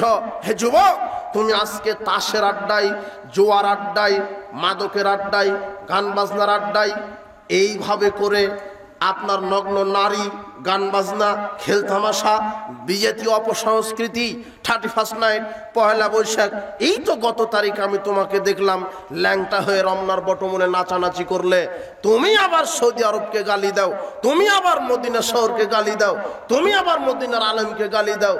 তুমি বলছো যে সৌদি আরবের বাদশাহ সৌদি আরবে গান চালু করলো, তো আমি বলছি না যে সৌদি আরবের বাদশাহ ধোয়া তুলসী পাতা, হয়তোবা মানুষ হিসেবে তার ভুল ত্রুটি আছে, আল্লাহ তাকে এটা থেকে সঠিক হেদায়েত দান করুন। তো তুমি ওই মুখেই গালি দিয়ে, আবার ওই মুখেই, ওই হাত পা ওইভাবে শক্তি দিয়ে তুমি 31st নাইট পালন করো, পহেলা বৈশাখ পালন করো। তোমার বক্তব্যতে তুমিই মুনাফিক হয়ে গেলে, তোমার বক্তব্যতে তুমি মুনাফিক হলে। তুমি যুবক, তোমার যৌবনকাল সম্পর্কে আল্লাহ বিচার মাঠে হিসাব নেবেন, আপনার সারা জীবন হিসাব নেবেন, সারা জীবন। মুরব্বী, আপনাকে বিচার মাঠে হিসাব দিতে হবে। মুরব্বী, আপনাকে বলছি, আপনার বয়স হয়েছে, আপনার বিচার মাঠে হিসাব দিতে হবে আপনি কি করেছেন। আবু হুরায়রা রাদিয়াল্লাহু আনহু বলছেন, রাসূল সাল্লাল্লাহু আলাইহি ওয়াসাল্লাম বলেছেন, সালাসাতুন লা ইউকাল্লিমুহুমুল্লাহু ইয়াওমাল কিয়ামা ওয়া লা ইয়ানজুরু ইলাইহিম ওয়া লাহুম আযাবুন আলিম ওয়া লা ইউযাক্কিহিম। আল্লাহর নবী বলছেন, 3 শ্রেণীর মানুষের সাথে আল্লাহ বিচার মাঠে কথা বলবেন না, তাদের দিকে তাকাবেন না, তাদের পাপ ক্ষমা করবেন না, তাদের দিকে রহমতের দৃষ্টিতে তাকাবেন না, তাদের পাপ ক্ষমা হবে না, তাদের জন্য কঠিন পীড়াদায়ক শাস্তি রয়েছে। এক, মালিকুন কাযযাব, যেই শাসক, যেই দায়িত্বশীল মিথ্যা কথা বলে। অফিস, আদালত, কোর্ট কাছারি, শিক্ষাঙ্গন, পরিবার, রাষ্ট্র, আপনার প্রতিষ্ঠান, রাস্তাঘাটে, ব্যবসায় বাণিজ্যে, সব জায়গাতে যারা মিথ্যা কথা বলে এদের পাপ ক্ষমা হবে না, এদের দিকে আল্লাহ তাকাবেন না, এদের জন্য কঠিন পীড়াদায়ক শাস্তি। যারা মিথ্যা কথা বলে এদের পরিণাম কবরের শাস্তি। আল্লাহ নবী বলছেন, জিবরাইল আর মিকাইল আমাকে দেখালেন। কি দেখালেন?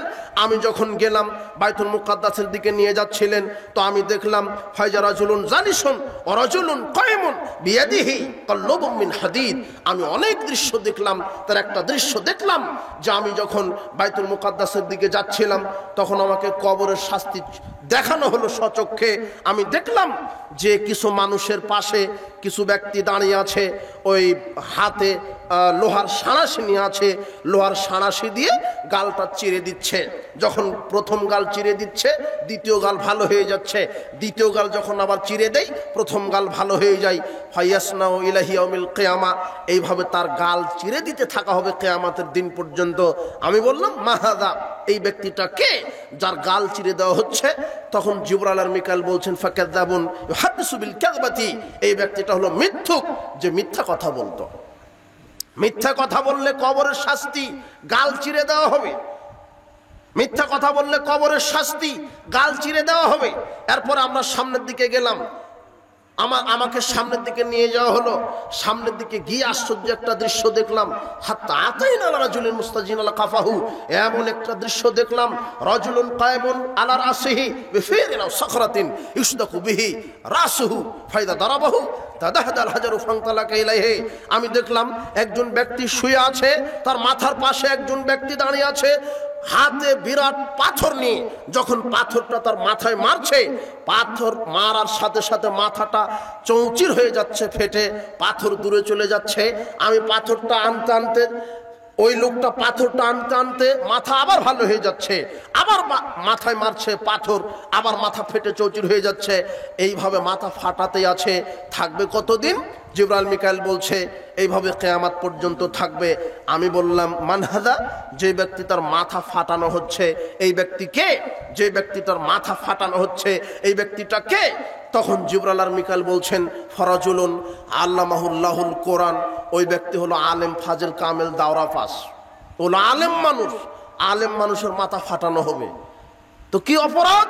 তখন জিবরাইল মিকাইল বলছে ফানা মানহু বিল্লাইলে, আলেম মানুষ চাকরি করে বেতন তুলে আর খায়, রাতে ইবাদতও করে না, রাতে জ্ঞান চর্চাও করে না, আর কোরআন হাদিস দ্বারা সঠিক এলেমের দাওয়াতও দেয় না, কোরআন হাদিস দ্বারা দাওয়াতও দেয় না, হকের কথাই বলে না।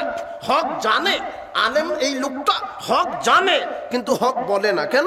চাকরি চলে যাবে তাই, মসজিদের ইমামতি চলে যাবে তাই, আমার বক্তব্যের মাঠ চলে যাবে তাই। হক জানে। আল্লাহর নবী বলছেন মান সুইলান ইলমিন, কোন আলেমকে শরীয়তের কোন জানা বিষয় জিজ্ঞাসা করা হলো, ফাকাতামাহু, আর ওই আলেম যদি হকটা গোপন রাখে, আলজামাল্লাহু বিলিজামিন মিন নারি ইয়াউমিল কিয়ামা, বিচার মাঠে আল্লাহ তাকে জাহান্নামের লাগাম পরিয়ে দিবেন। বিচার মাঠে জাহান্নামের লাগাম পরিয়ে দিয়ে ধাক্কা দিয়ে জাহান্নামে দিবেন। তার মানে আলেম জাহান্নামে যাবে, আর আলেমকে দিয়ে জাহান্নাম উদ্বোধন করা হবে। কোন আলেম? ভ্রান্ত আলেম, যে আলেম সঠিক জানে সঠিক বলে না, অথবা সঠিক জানে সঠিক মানে না। যে আলেম সঠিক জানার পরও সঠিকটা জাতির সামনে বলে না, হকটা গোপন করে রাখে। আবার রাসূলুল্লাহ বলছেন মেরাজের রাত্রে আর একটা ঘটনা আমি দেখলাম, লাম্মা ওয়ারিদা বিরব্বি মারারতু বিকওমিন, মেরাজের রাত্রে আমি যখন গেলাম, আমি যখন নিয়ে যাওয়া হলো, আমাকে যখন নিয়ে যাওয়া হচ্ছে কাবা ঘর থেকে বাইতুল মুকাদ্দাস পর্যন্ত, আমাকে যখন নিয়ে যাওয়া হলো, এর মাঝে আমি একটা দৃশ্য দেখলাম, তুখরাজু শিফাহুম বিমাকারিজা মিনান নার, কিছু ব্যক্তির জিহ্বা আগুনের কেচি দ্বারা কেটে দেওয়া হচ্ছে। আমি বললাম মান হাওলাই জিবরাইল, জিবরাইল কোন ব্যক্তির জিহ্বা আগুনের কেচি দ্বারা কাটা হচ্ছে?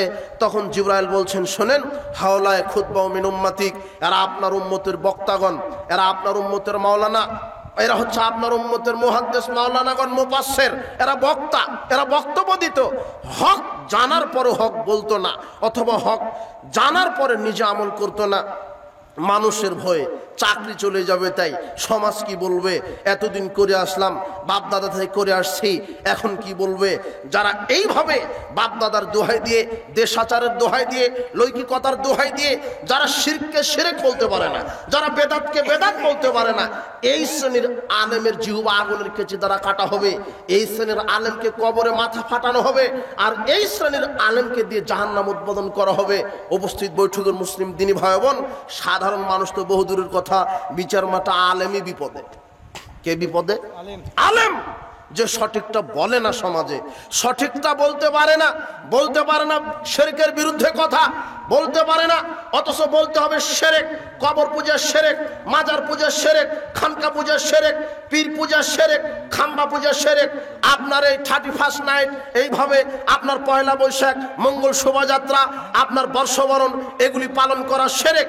আপনার খাম্বাই শহীদ মিনারে ফুল দেওয়া শিরক, শিখা অনির্বাণ, শিখা চিরন্তন, এগুলি পালন করা শিরক। মানুষের এই ছবি মূর্তিকে মূল্যায়ন করা, এগুলি শিরক। বলতে হবে পীর পূজা শিরক, মাজার পূজা শিরক, এইভাবে বলতে হবে। মানুষের আইনকে মেনে চলা শিরক। মানুষের আইন মানতে পারে না, মানুষ মানুষের আইন মানতে পারে না, মানুষের আইন মানতে পারে না। কোনোদিন মানুষ সার্বভৌম ক্ষমতার অধিকারী হতে পারে না। সার্বভৌম ক্ষমতার মালিক আল্লাহ। মানুষ অধিকাংশ রায় চূড়ান্ত হতে পারে না। যে বলে অধিকাংশ রায় চূড়ান্ত সে মুশরিক, এ হলো কুফরি আকীদার লোক। যে বলে অধিকাংশ রায় চূড়ান্ত, এ হলো কুফরি আকীদার লোক। এর ভিতরে শিরক আছে, শিরকি আকীদা আছে। সার্বভৌম ক্ষমতার মালিক আল্লাহ, অধিকাংশ রায় চূড়ান্ত নয়, ওহির বিধান চূড়ান্ত। অধিকাংশ রায় চূড়ান্ত নয়, ওহির বিধান চূড়ান্ত। এইভাবে যে আলেম বলিষ্ঠ কণ্ঠে শিরকের বিরুদ্ধে কথা বলতে পারে, এই আলেম প্রকৃত আলেম। যে আলেম বেদাতের বিরুদ্ধে কথা বলতে পারে, যে আলেম বলতে পারে ফরজ সালাতের পরে, সভা সমিতির পরে, বিবাহের বৈঠকের পরে, জানাজার পরে, দাফনের পরে সবাইকে নিয়ে সম্মিলিত মোনাজাত করা বেদাত, কুলখানি বেদাত, চেহলাম বেদাত, মিলাদ কিয়াম বেদাত, এইভাবে যে আলেম বলতে পারে, এ হলো হক আলেম। আর যে ব্যক্তি জানে এগুলি বেদাত, তারপরেও বলে না কেন, মসজিদের ইমামতি চলে যাবে, জনগণ থেকে আমার জনপ্রিয়তা চলে যাবে। হুজুর আয় ছেলে শোনো, তোমার বক্তা সাহেব, মাওলানা সাহেব ভাইরাল বক্তা, সামনে 10 লক্ষ লোক বসে থাকে, তাই না? তুমি বলছো 10 লক্ষ লোক বসে থাকে। আরে তোমার মুফাসসির জাতির সামনে বলুক না ওটা বেদাত, ওটা বেদাত, দেখবে যে 10,000 লোক তোমার সামনে, মুফাসসিরের সামনে নেই। 10,000 লোক নেই। তোমার মুফাসসির ওইভাবে বক্তব্য সাজিয়ে আসে যেভাবে জনগণ চায়। না হলে তোমার হুজুর আবার ফতোয়া দিতে পারে পালিয়ে বিবাহ করা এটা যায়, তোমার হুজুর বলছে, লুচ্চা হুজুর। অথচ বাপের অনুমতি ছাড়া বিবাহ হবে না, 20 সন্তান হলেও হবে না। আপনার মেয়ে যদি আপনার অনুমতি ছাড়া বিবাহ করে, 20 সন্তান হয়েছে, সব জেনার সন্তান। লানিখাইলে বলেন কোন বিবাহ নাই বাপের অনুমতি ছাড়া। আপনার মেয়েটা বিশ্ববিদ্যালয়ে পড়ে, আপনার মেয়েটা শিক্ষা সফরে গেছে, আপনার মেয়েটা অমুক বয়ফ্রেন্ডের সাথে ঘুরে, আপনি কি মনে করেছেন ধর্মকে? আর হুজুর ফতোয়া দিচ্ছে মানে এগুলি হচ্ছে দাজ্জাল মার্কা ফিতনাবাজ হুজুর। আশ্চর্য কথা। লানিখাইলে বলেন রাসূল বলছেন আইয়ুমা ইমরাতিন নাখাত বিগারি ওয়াজনি ওয়ালিহা, কোন নারী যদি তার বাপকে না বলে বিবাহ করে, ফানিকাহু বাতিল বাতিল বাতিল, তার বিবাহ বাতিল, 30 সন্তান হলেও বাতিল। কথা বুঝে নিব না। দাজ্জাল মার্কা ফিতনা দিয়ে আপনি সমাজ চালাচ্ছেন কেন? বেদাতি বক্তা দিয়ে বক্তব্য শোনেন কেন? আশ্চর্য কথা। বিচার মাঠে হুজুরি বিপদে, যদি হক কথা বলতে না পারে হুজুরের মাথা ফাটানো হবে। এটা বুখারীর হাদিস। এই যুবক তুমি পড়ো 1386 নম্বর হাদিস। এটা হলো মাওলানা সাহেবের মাথা ফাটানো হবে। কোন মাওলানা? যে হক জানার পরে বলে না। কথা বুঝে নিব না হয়। আর যে নিজে আমল করে না, শুধু বেতন তুলে আর খায়, হকটা বলেও না, নিজে মানেও না। আবার 7047 নম্বর হাদিস আর একটা আসছে বুখারীতে, হাফেজের মাথা ফাটানো হবে। ইয়াখুজুল কোরআন ফায়ারফুযুহু। কোন হাফেজ? যে হাফেজ 30 পারা মুখস্থ করেছে ঠিক, কিন্তু ভুলে গেছে, শয়তানি বদমাশি করে দুনিয়াবি নাজ নিয়ামত ভোগ করতে করতে কোরআনটা ভুলে গেছে, কোরআন অনুযায়ী আমল করে না। এই হাফেজের মাথা ফাটানো হবে। তাহলে আলেম হাফেজ এরাই বিচার মাঠে বিপদে, আপনার খবর কি? উপস্থিত বৈঠকের মুসলিম দিনী ভাই বোন, হে যুব সমাজ, তুমি সতর্ক হও। ওই হাদিসটা একটু আপনাকে ইবারত করি, তাহলে বুঝতে পারবেন। গাল চিরে দেওয়া হচ্ছে কোন ব্যক্তির? মিথ্যুক। গাল চিরে দেওয়া হচ্ছে কোন ব্যক্তির? মিথ্যুক। মাথা ফাটানো হচ্ছে কোন ব্যক্তির? আলেম, হাফেজ, বক্তা। জিহুবা কেটে দেওয়া হচ্ছে কার? বক্তার। এমনিতেই তাফসির করে, 2-2.5 ঘন্টা তাফসির করে, না আছে কোরআনের আয়াত, না আছে রাসূলের সুন্নাহ হাদিস, এমনিতেই সাত ব্যাংক পীরের এমনিতেই বক্তব্য দিয়ে চলে যাচ্ছে। হুমুক পীর সাহেব নৌকা ছাড়ায় 7 সমুদ্র 13 নদী পার। অবাক বক্তব্য তোমার মুফাসসির, 2.5 ঘন্টা তাফসির করে গেল। সকালে মাওলানা জনগণ বলছে যে কি যে বলল, অবাক। এলো মুফাসসির, মুফাসসিরের মাথা ফাটানো হবে, বক্তার জিহ্বা কেটে দেওয়া হবে, হাফেজের মাথা ফাটানো হবে। এরাই বিপদে, আপনার অবস্থা কি? উপস্থিত বৈঠকের মুসলিম দিনী ভাই বোন, আমি বললাম আশ্চর্য কথা, মাথা ফাটানো হচ্ছে। আমাকে আর একটু সামনে নিয়ে যাওয়া হলো। আমি সামনে গিয়ে দেখলাম একজন, দুজন, কিছু নারী পুরুষ, ইলা থাকবি মিসলি তান্নুর, তন্দুর চুলার মতো চুলা, আলাকু যাইকুন ওয়াসফাল ওয়াসিহুন, উপরের দিকে সংকীর্ণ, নিচের দিকে ফাঁপা। ইয়াতাওয়াক্কাদু তাহতা নারান, ভিতরে আগুন প্রজ্বলিত আছে। ফাইদা তারাবার তাফাউ হাত্তা কাদা ইয়াখরুজু রাজাউ ফিহা ফিহা রিজালুন নিসাউরাতুন। তো দেখি আমি লক্ষ্য করলাম যে ওই চুলার ভিতরে কিছু উলঙ্গ নারী পুরুষ। আমি বললাম কি অবস্থা, এই উলঙ্গ নারী পুরুষ কারা? আমি বললাম কি অবস্থা, এই উলঙ্গ নারী পুরুষ কারা? তখন জিবরাইল মিকাইল বলছে, হ্যাঁ এই যে উলঙ্গ নারী পুরুষ, এই যে চুলার ভিতরে আগুনে জ্বলছে, ফাহুমুজ জনা, এরা হলো জেনাকার নারী পুরুষ, এরা হলো জেনাকার নারী পুরুষ। এই যুবক, তুমি ভালোবাসা, প্রেম ভালোবাসার নামে তুমি অমুক নারীর সাথে জেনায় লিপ্ত হও। মুরব্বী, ওই হাদিসটা আবার ইবাদত করি, 3 শ্রেণীর মানুষের সাথে আল্লাহ বিচার মাঠে কথা বলবে না। 3 শ্রেণীর মানুষের সাথে আল্লাহ বিচার মাঠে রহমতের দৃষ্টিতে তাকাবেন না। 3 শ্রেণীর মানুষের পাপ আল্লাহ পরিষ্কার করবে না। তাদের জন্য আযাবুন আলিম, শুধু শাস্তি নয়, কঠিন পীড়াদায়ক শাস্তি। তার এক হচ্ছে যারা মিথ্যা কথা বলে, 2 শাইখুন জানিন, বৃদ্ধ বয়সে যারা জেনা করে, নিজের স্ত্রী থাকার পরও যারা পরের স্ত্রীর সাথে জেনা করে, বৃদ্ধ বয়সে যারা জেনা করে, এরা হলো কবরে আগুনের চিলার ভিতরে জ্বলবে। এটা হলো কবরের শাস্তি। আর জাহান্নামে, এরা জাহান্নামে লজ্জাস্থানের দুর্গন্ধে ওরা জাহান্নামে টিকতে পারবে না। 3 শ্রেণীর মানুষকে আল্লাহ কঠিন শাস্তি দিবে। যারা বিবাহের পরে জেনায় লিপ্ত হয়, যার স্বামী থাকার পরও স্ত্রী অন্য স্ত্রীর কাছে, যার স্বামী থাকার পরও অন্য পুরুষের সাথে জেনায় লিপ্ত হয়, যার স্ত্রী থাকার পরও অন্য পুরুষের সাথে জেনায় লিপ্ত হয়, এদের কবরের শাস্তি হবে, এদের জাহান্নামের শাস্তি হবে।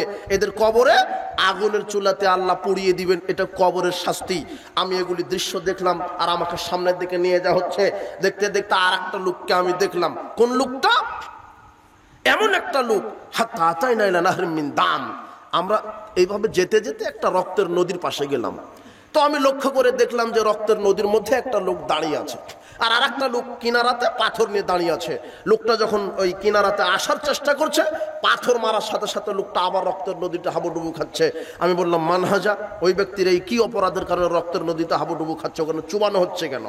তখন জিবরাইল আর মিকাইল বলছে, আকিলুর রিবা, ও হলো সুদখোর। কি খোর? সুদখোর। সুদ খেলে কবরের শাস্তি হয়।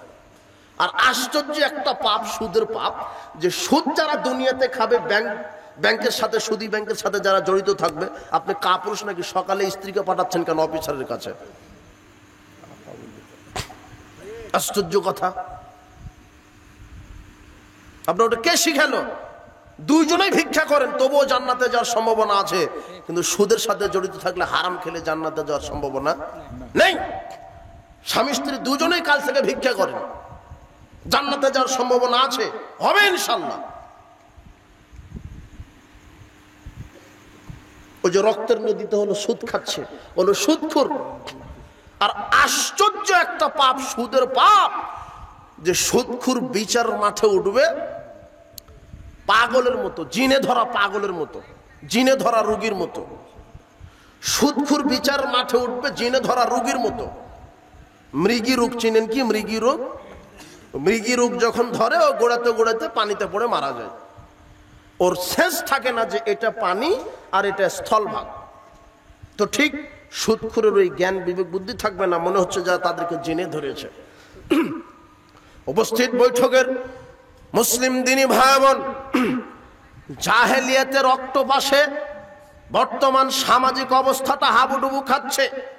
এখান থেকে ফিরে আসতে হবে। বিশেষ করে যুবক যুবতী সমাজ, তোমাদেরকে বলছি, জাহেলিয়াতকে না বলো।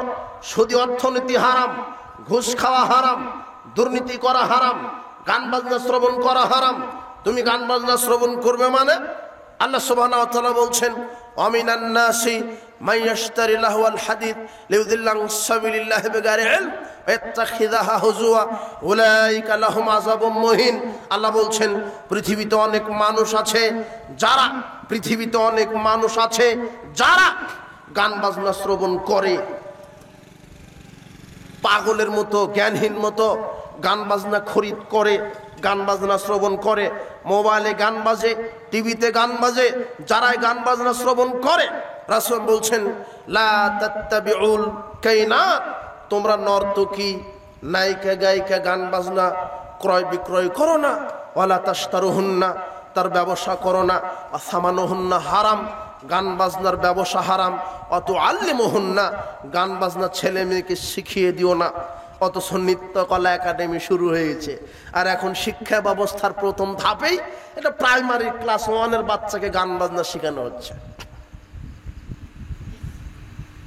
আগে আমরা দেখতাম যখন কলেজের ছেলেমেয়েরা বিদায় নেয় তখন দুইজন ওই নেতাকে নিয়ে আসা হতো, একটা মঞ্চ তৈরি করা হতো, আর কলেজের সব শিক্ষক ওই মঞ্চের চতুর্দিকে চেয়ার নিয়ে বসে থাকতো, আর কলেজের এই যুবক আর যুবতী ল্যাংটা পোশাক পরে মঞ্চের উপরে নাচতো। আর ওই শিক্ষকেরা বিচারক, যে ভালো ড্যান্স করতে পারবে তার জন্য পুরস্কার আছে। আর শিক্ষকের পাশেই থাকতো মেয়ের বাপ। মেয়ের বাপ বলতো যে ভাই যে প্রভাষক সাহেব, ওই যে লম্বা ফারসা ওইটা মেয়েটা, ওই যে দেখেন ভালো করে কমর দোলাচ্ছে নাচছে, ওটা আমার মেয়ে, একটু দোয়া করে দেন ভালো করে যেন বেশ্যাগিরি করতে পারে। তখন এই শিক্ষক আবার বলছে আলহামদুলিল্লাহ। অবাক, এরা মানুষ কোথায়, এরা কুকুর শিগাল। হাদিস আল্লাহ বলছেন ইয়াজালু মিনহুমুল কিরদাতুল খানাজির, আল্লাহর নবী বলছেন যারা গান বাজনার মাদকতার সাথে জড়িত থাকে এদের চরিত্র হলো শূকর এবং বানরের মতো। কিসের মতো? এরা শূকর এবং বানর। আশ্চর্য কথা, আপনার ছেলেকে ওইখানে ভর্তি করালেন কেন যেখানে গান বাজনা হয়? এদেশের সরকার মুসলিম, উপদেষ্টা মুসলিম, অন্যায়ের প্রতিবাদে আপনি কি করবেন? গণতান্ত্রিক ভাবে যদি আপনি নেতা হন, আপনি ঘর জামাই ছাড়া পৃথিবীতে দ্বিতীয় বাঁচার কোনো পথ নেই। ঘর জামাই হয়ে থাকা লাগবে। বলতে পারবেন না যে আপনার এই জাতীয় সঙ্গীত গাওয়া শিরক, এটা বলার ক্ষমতা নেই। কেন? আপনি ঘর জামাই নেতা,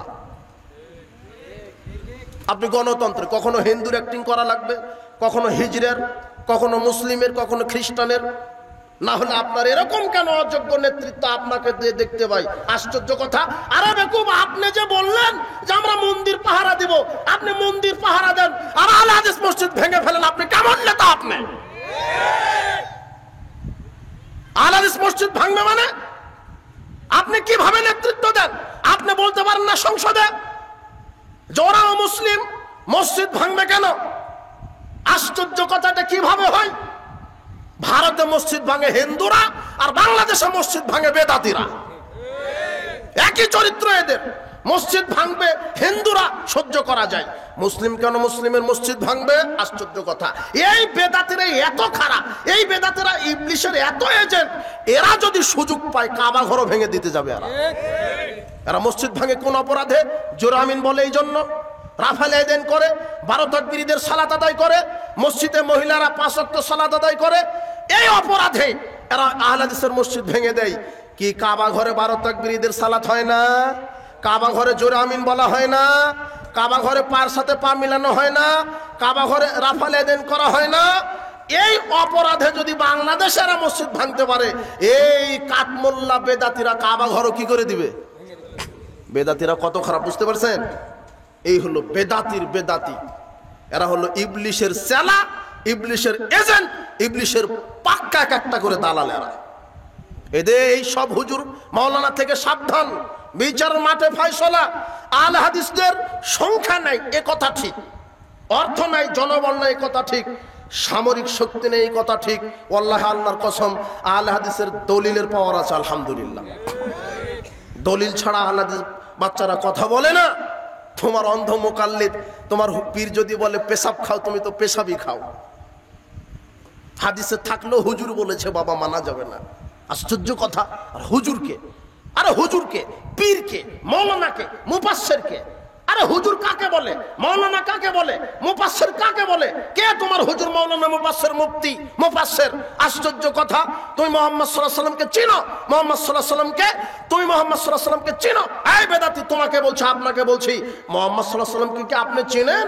মুহাম্মদ সাল্লাল্লাহু আলাইহি ওয়াসাল্লাম 1450 বছর পূর্বে বলেছেন, আয় শোনো, ওয়াল্লাযী নাফসু মুহাম্মাদিন বিয়াদিহি, সে আল্লাহর কসম করে বলছি যার হাতে আমার আত্মা রয়েছে, লাউ বাদালাকুম মূসা, আজকে যদি মূসা আসে, মূসা নবী যদি পৃথিবীতে আসে, ফাত্তাবাতুমুহু, আর যদি মূসার শরীয়ত তোমরা মেনে চলো, ওয়া তারাকতুমুনি, আর আমি মুহাম্মদ সাল্লাল্লাহু আলাইহি ওয়াসাল্লামের শরীয়তকে যদি তোমরা প্রত্যাখ্যান করো, লা দালালতুম আন সাওয়াইস সাবিলা, তাহলে মূসার শরীয়ত এখন মানলে তোমাকে জাহান্নামে যেতে হবে।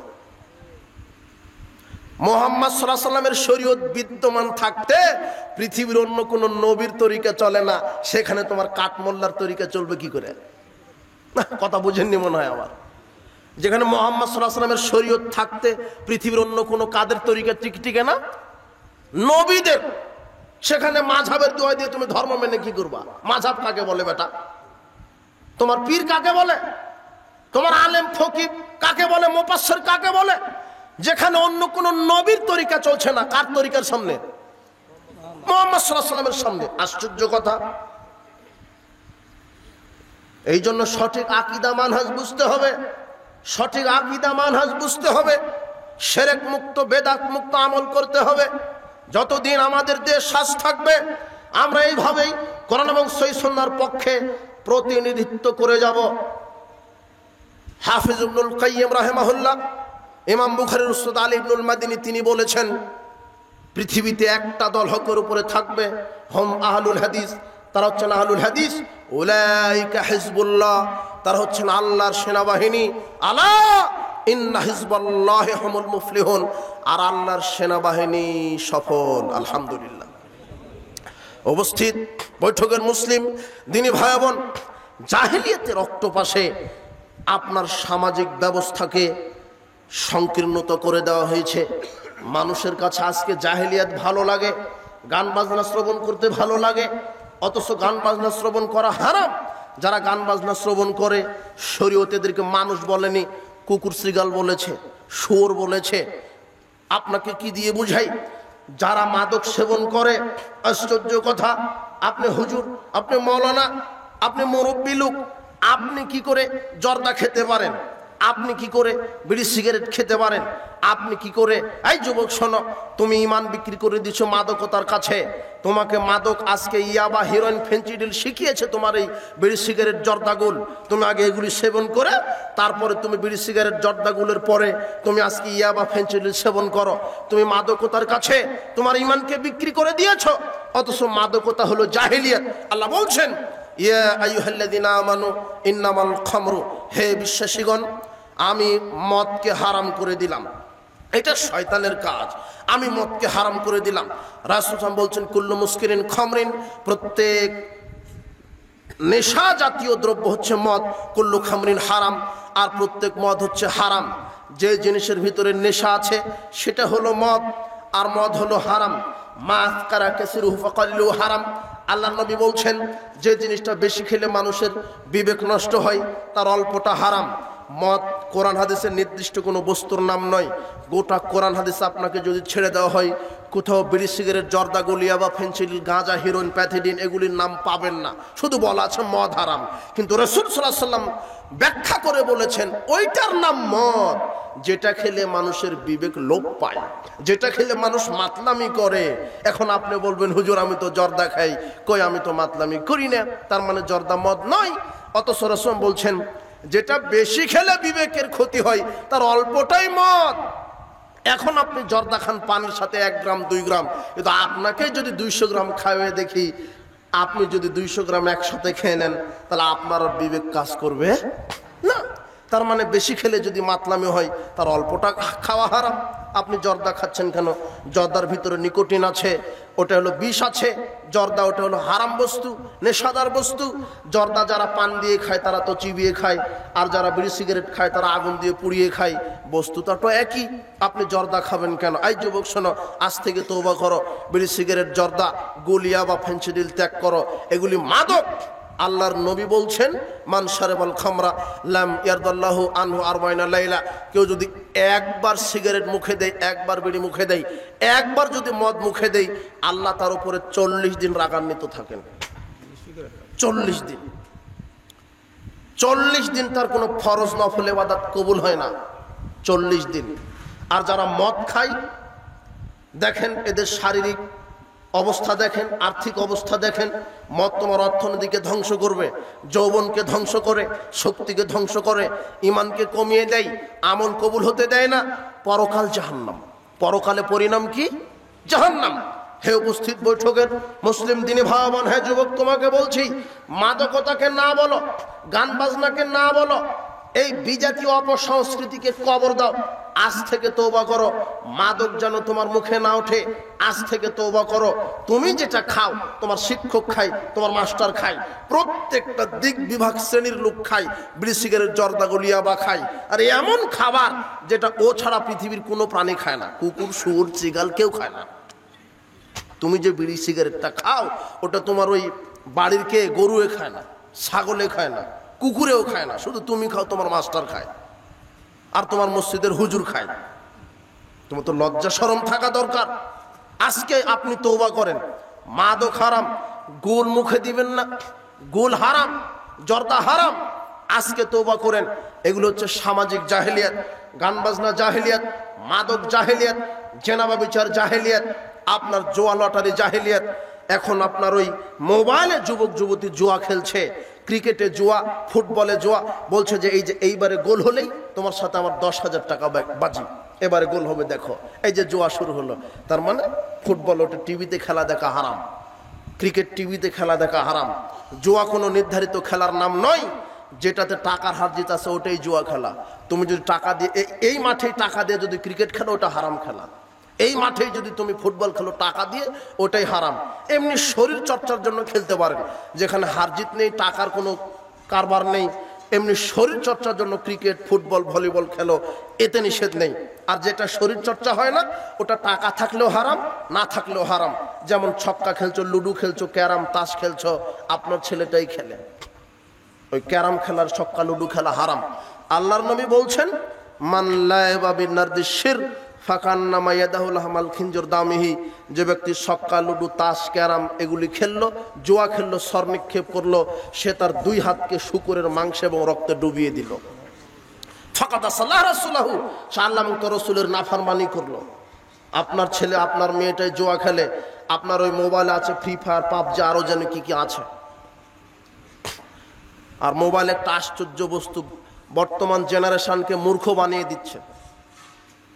ওর ক্লাসের বই পড়ে না, ইংলিশ বই পড়ে না, ও কোরআন হাদিস তো বহু দূরের কথা, ও ইংলিশটাই পড়ে না, ওর অঙ্কটাই পড়ে না। কোথায় আসক্ত হয়ে আছো? মোবাইলে। আর আপনার ছেলে মেয়েকে কিন্ডার গার্ডেনে ভর্তি করে দিয়েছেন কেন? আপনি কি হিন্দু নাকি? ওই পেলে কেজিতে ভর্তি করে দিলেন কেন আপনার ছেলেকে? ওখানে কি শিখায়? ওখানে আশ্চর্য কথা, আপনার ছেলে ওখানে কেজিতে পড়বে কেন? আপনার মেয়েটা প্লে গ্রুপে পড়বে কেন? শোনেন, আমি কিন্ডার, প্লে, কেজি এগুলোতে পড়াতে নিষেধ করছি না। তখন পড়াবেন, কখন পড়াবেন? যখন এই প্লে গ্রুপ, কিন্ডার গার্ডেন, নার্সারিতে কোরআন এবং সহিহ সুন্নাহর সিলেবাস তারা সেট করবে, তখন পড়াবেন। ওখানে আছে কোরআন সুন্নাহর সিলেবাস? নাই। আশ্চর্য কথা, ওখানে আপনি পড়াবেন কেন? আপনার ছেলে মেয়েকে পড়াবেন মক্তবে। কোথায়? মক্তবে, মাদ্রাসা। আপনার গর্ব ওটা মিথ্যা গর্ব। আপনি গর্ব করছেন আমার ছেলেটা 5 বছর বয়স, ইংরেজিতে কথা বলতে পারে, আমার মেয়েটা 4 বছর বয়স, মোবাইল কম্পিউটারের সব ফাংশন জানে। বাহ, কি গর্ব!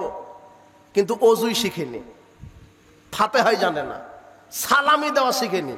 আপনার ছেলেটা master degree pass, BCS cadre, গ্রামে এসেছে, তার চাচার সাথে দেখা হয়েছে, বলছে চাচা কেমন আছেন? আসসালামু আলাইকুম।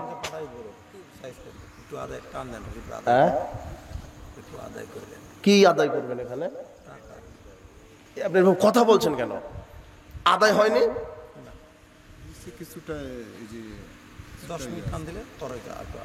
ও, আমি তো ওইভাবে আদায় করতে পারি না। আদায়ের বক্তা নিয়ে আসবো, আগে আদায় করবেন।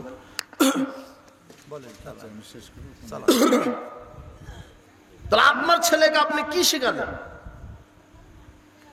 শেখাচ্ছেন কি? সালাম দিতে শিখেনি। আর মক্তবের ছেলেটা শুদ্ধভাবে সালাম দিতে পারে, কি বলে? আসসালামু আলাইকুম রাহমাতুল্লাহি ওয়া বারাকাতুহু। 4 বছরের বাচ্চা, ও জানাজার দোয়া জানে, ও সূরা ফাতিহা জানে, ও অজু জানে, ও সালাত জানে। কথা বুঝেননি মনে হয় আমার। অভিভাবকদেরকে বলছি, আপনার ছেলে মেয়েকে আপনি ধ্বংস করছেন। আপনার ছেলে মেয়ে আজকে এই যে আপনার ছেলেটা আজকে যুবক হয়ে গেছে, ও আজকে তাসের আড্ডায়, ছক্কা লুডুর আড্ডায় আছে কেন? ওকে আপনি সঠিক শিক্ষা দেননি।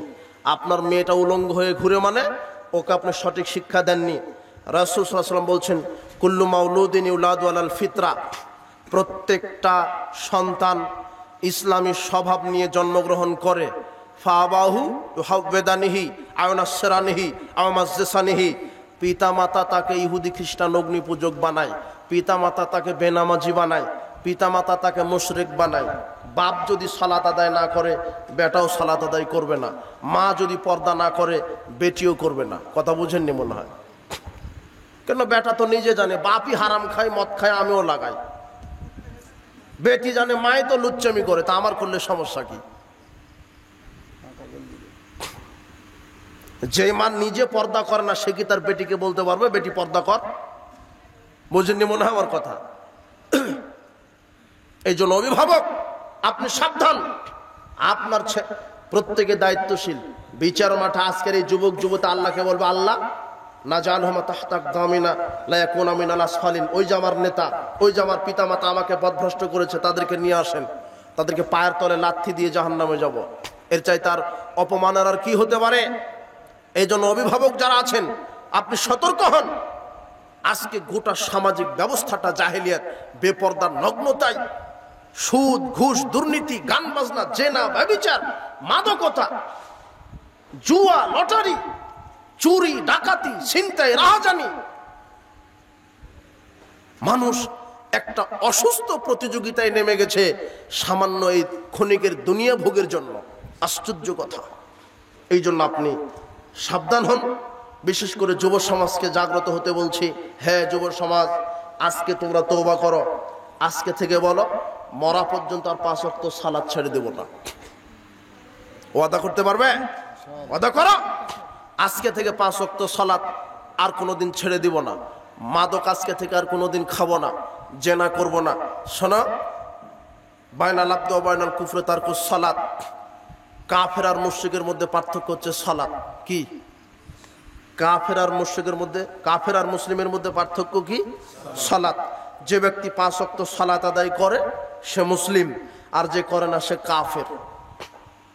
আজকে তুমি তওবা করো। আর কোনোদিন কোনো নারীর সাথে জেনায় লিপ্ত হবে না। আজকে তুমি তওবা করো। আর কোনোদিন মদ পান করবে না। আজকে তওবা করো। আই মুরব্বি, আপনি জর্দা খান না, আপনাকে তো চিনি।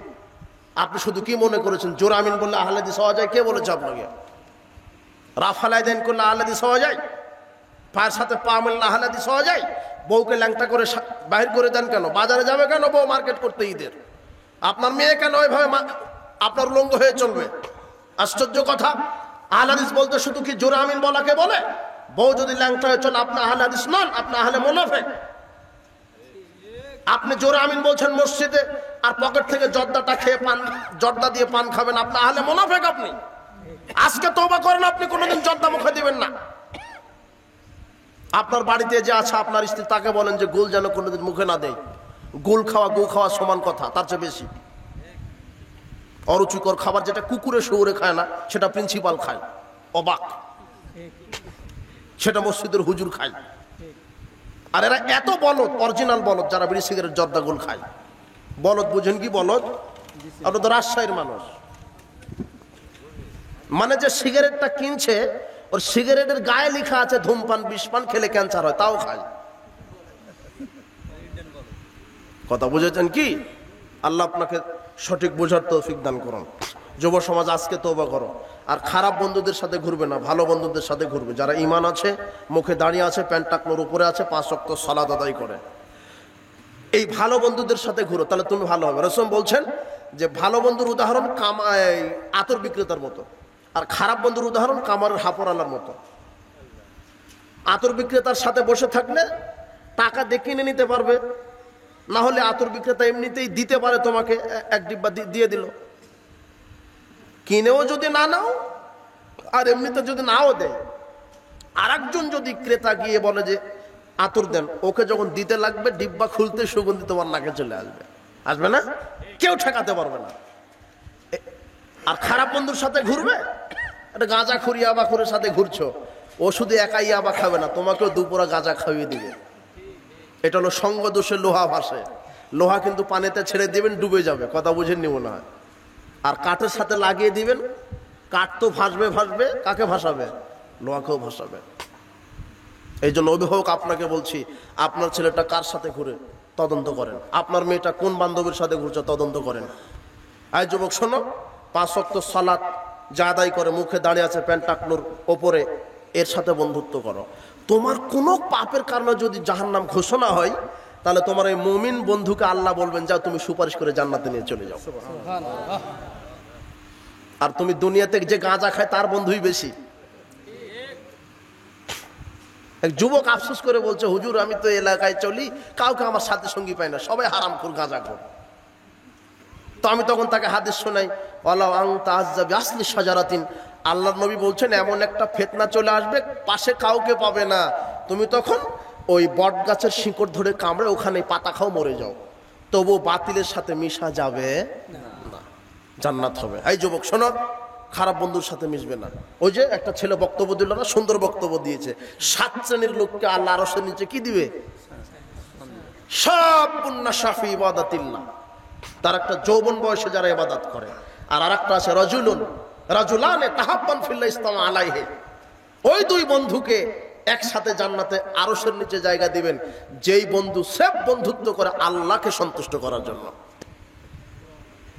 আর তুমি শয়তানকে সন্তুষ্ট করার জন্য 4 বন্ধু গাঁজা নিয়ে বসেছো। তুমি যৌবনকে মূল্যায়ন করো। রাসূল বলছেন 5টা জিনিস আসার পূর্বে 5টা জিনিসকে মূল্যায়ন করো। বার্ধক্য আসার পূর্বে যৌবনকালকে মূল্যায়ন করো।